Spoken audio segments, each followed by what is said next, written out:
যাত্রা জগতের সুরসাগর গুরুদাস ধারা। যাত্রা জগতে অবিস্মরণীয় গায়ক বিনোদ বিহারী ধারার দ্বিতীয় পুত্র গুরুদাস ধারা মেদিনীপুর জেলার বগুড়ি কৃষ্ণনগর গ্রামে জন্মগ্রহণ করেন আনুমানিক 1936 সালে।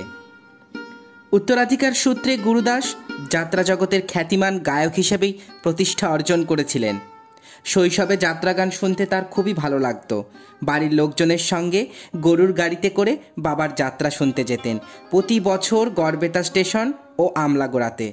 যদিও একদিন তিনিও বাবার মতো যাত্রার গায়ক হবেন এটা কখনো কল্পনা করেননি, বরং বরাবরই ভেবেছিলেন পাঠশালার পড়ার সময় তার মনে হতো তিনিও বড় হয়ে একদিন ডাক্তার হবেন।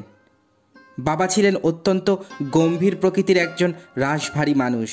যাত্রা দলের সকলে তাকে অত্যন্ত সমীহ করতেন।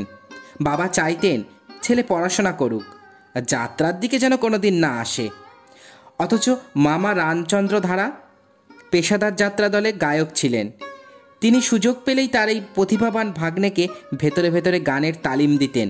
একদিন তারই প্ররোচনায় গুরুদাস ধারা গণেশ অপেরা পার্টিতে এসে যোগ দিলেন। তখন তার বয়স 13 বছর। ওই দলে বঙ্গবীর পালায় একানে ছেলের পাঠ দিয়ে তার অভিনেতা জীবনের শুরু। কয়েক বছর পরে একানে চরিত্র থেকে তিনি ফিমেল গায়কের ভূমিকায় উত্তীর্ণ হলেন। তখনকার যাত্রাপালাগুলিতে কালী, দুর্গা, মহাশক্তি, নিয়তি কিংবা সন্ন্যাসিনী এই ধরনের ফিমেল চরিত্র থাকত। এই চরিত্রগুলিতেই তাকে গান গাইতে হতো। ফিমেল পাঠ করতে করতে একদিন গলা ভেঙে এলো গুরুদাস ধারার বয়সের কারণে, যে জন্য ভবিষ্যৎ বিষয়ে খুবই চিন্তায় পড়েছিলেন তিনি। এরপর কি করবেন? বিনোদ ধারা, তিনকড়ি ভট্টাচার্য, সুধীর দাস, সত্য অধিকারী, পরের দিকে তারা ভট্টাচার্য, এক একটা দলে এক একটা দিকপাল গায়ক। তাদের প্রতিষ্ঠা ও জনপ্রিয়তা তখন তুঙ্গে। এদের মধ্যে সম্মান এবং সুনামে সব থেকে ওপরে ছিলেন বিনোদ ধারা। অভিনেতা হিসাবে ছোট ফণীভূষণ মতিলাল আর পূর্ণেন্দু শেখর বন্দ্যোপাধ্যায় তখন কীর্তিমান। এরা দুজনেই ভালোবাসেন বিনোদবাবুর এই লাজুক প্রকৃতির ছেলেটিকে। ছোট ফণীবাবু অবশ্য আদর করতেন না, কেননা লাই পেলে হয়তো ছেলেটার ভবিষ্যৎ নষ্ট হয়ে যাবে, বাদর হয়ে উঠবে। পূর্ণেন্দু শেখর বলতেন, লজ্জা করো না, ভয়ও পেও না, একদিন না একদিন সুফল পাবেই। নিজের আগ্রহ আর অধ্যাবসায়ের গুণে সেদিনের সেই তরুণ গুরুদাস ধারা বড় হওয়ার স্বপ্ন সার্থক করেছিলেন একদিন। পরিণত বয়সে পিতার উত্তরাধিকারী হিসাবে গুরুদাস যশ অর্থ দুই লাভ করেছিলেন। সুরসাগর গায়ক গুরুদাস আসরে আসরে লক্ষ লক্ষ মানুষের হৃদয়ে স্থায়ী আসন প্রতিষ্ঠা করে নিয়েছিলেন। বাবা বলতেন, যখন গান গাইবে সব সময় সুর তালের সামঞ্জস্যের দিকে লক্ষ্য রাখবে, দর্শকরা যেন তোমার গান শুনে আনন্দ পায়। বাবা তার গান শুনে সন্তুষ্ট হতেন না। হালকা গান গাইলে যশ হতো। বাবার মতো গম্ভীর রাগাশ্রয়ী স্বভাবের গান গাওয়া তার পক্ষে অসুবিধারই ছিল। বাবা সাহস দেওয়ার পরিবর্তে তিরস্কারই করতেন, বলতেন সিংহের ছেলে হয়েছে শৃগাল। একদিন বাবার মতো গাইয়ে হবার জেদ চেপে গেছিল তার মনেও। নিউ গণেশ অপেরা থেকে তার এই প্রতিজ্ঞার শুরু। তারপর একে একে নবরঞ্জন অপেরা, নাট্যভারতী, নট্য কোম্পানি, শিল্পী তীর্থ, চন্দ্রলোক হয়ে দীর্ঘ যাত্রায় সেই সাধনার সিদ্ধিলাভ ঘটেছিল গুরুদাস ধারা। জীবনের শেষ পর্বে এসে জুটি বেঁধেছিলেন জ্যোৎস্না দত্তের সাথে ব্যক্তিগত জীবনে এই জুটি তৈরি করেছিলেন গীতাঞ্জলি অপেরা। সেখানেই তিনি অভিনয় করেছেন পতি পত্নী পরিবার পালায়।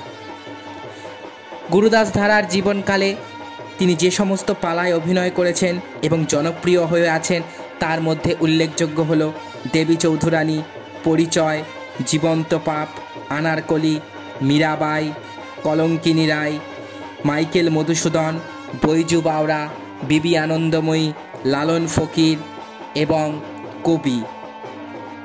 কবিপালায় নাম ভূমিকায় অভিনয়ে তিনি অসাধারণ সার্থকতা দেখিয়েছিলেন যাত্রার মঞ্চে। তার অভিনয় এবং তার গলার সেই মধুকণ্ঠের গান আজও ভোলেনি যাত্রামোদী দর্শক।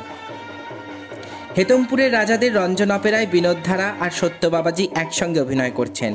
রয়েছেন গুরুদাস ধারাও। বাবার কাছে যাওয়ার সাহস ছিল না কোনোদিনই, বাবার কাছ থেকে দূরে দূরেই থাকতেন। বাঁশের বাঁশি পালায় একটা ভালো ফিমেল রোল পেয়েছিলেন, 3খানা গান গাইতে হতো তাকে। জাদুকর অভিনেতা পরিচালক পঞ্চু সেন তখন সেই দলে রয়েছেন। রূপনগরের মেয়ে পালায় একটা পার্ট দিয়েছিলেন গুরুদাসের জন্য।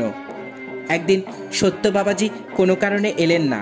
সত্য বাবাজি একটি উন্মাদের চরিত্রে অভিনয় করতেন। শুনে শুনে গুরুদাসের সে পাঠ আর সংলাপ দুই মুখস্থ, গানও তার মুখস্থ ছিল।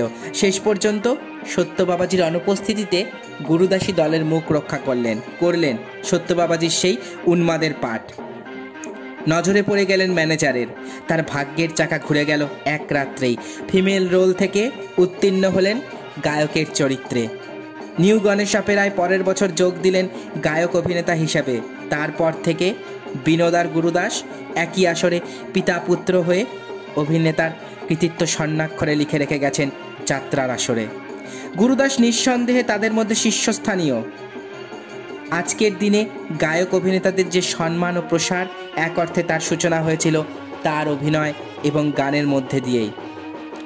উদাত্ত কিংবা করুণ, রোমান্টিক কিংবা রাগাশ্রয়ী, যে কোনো গানেই তার অনন্যতার স্বীকৃতি দিয়েছেন সমস্তার দর্শক। পরবর্তীকালে তিনি যখন জ্যোৎস্না দত্তের বিপরীতে কখনো নায়ক কখনো পার্শ্ব চরিত্রে জুটি বাঁধলেন, তার সঙ্গে একের পর এক যুগান্তকারী যাত্রাপালা তারা উপহার দিয়েছেন। এই দুই সঙ্গীত সাধক এবং সাধিকা একসঙ্গে যখন মঞ্চে উঠে গান ধরেছেন, তখন সমগ্র দর্শককুল শুনেছেন তাদের সেই গান, একাত্ম হয়ে গেছেন তাদের সেই গানের সঙ্গে। কখনো তারা দর্শককে হাসিয়েছেন, কখনো তারা দর্শককে কাঁদিয়েছেন। জ্যোৎস্না দত্ত এবং গুরুদাস ধারার সেই সমস্ত সঙ্গীতবহুল যাত্রাপালাগুলির মধ্যে উল্লেখযোগ্য হয়ে আছে কবি, কলঙ্কিনী রায়, মীরাবাই, বৈজু বাওড়া এবং রামীচণ্ডী দাস। 15ই আষাঢ় বাংলার 1401 অকাল প্রয়াণে বাংলার যাত্রা গানের ক্ষেত্রে যে শূন্যস্থান তিনি তৈরি করে দিয়ে গেলেন, সেই শূন্যস্থান আর কোনোদিন পূরণ হবে না। পুরাতন আর নতুনের যুগসন্ধির সুর কণ্ঠে ধারণ করেছিলেন গুরুদাস ধারা। যাত্রা সঙ্গীতের যুগান্তর এনেছিলেন তিনি।